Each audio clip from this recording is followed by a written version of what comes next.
Bueno, mis amigos, no queda de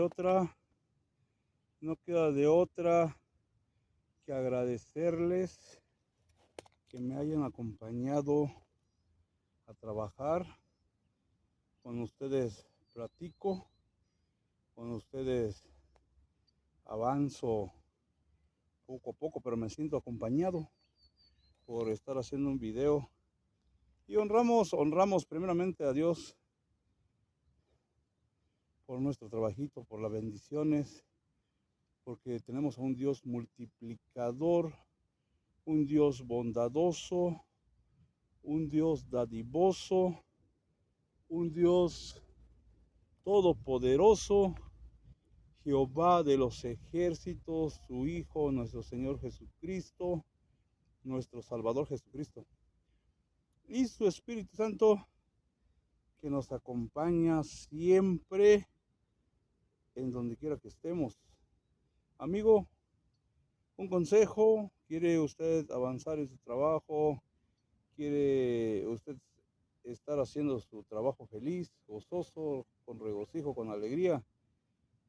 Incluya a Dios Todopoderoso en todo lo que usted haga, en todo lo que usted emprenda, donde quiera que vaya, si va a salir, si va a entrar, si llega a su casa, dígale: Señor, gracias.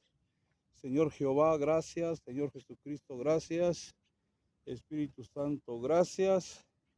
Por más difícil, por más costoso que se vea el trabajo, por más sudoroso que sea,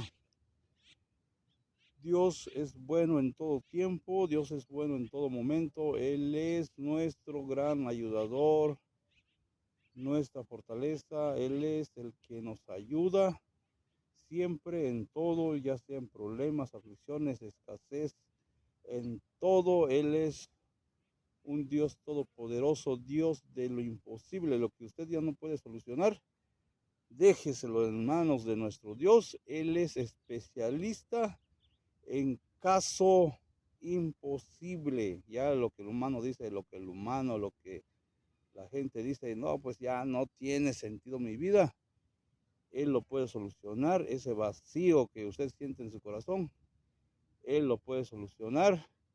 Todo lo es nuestro Dios todopoderoso. Sin Él no hay nada, amigos.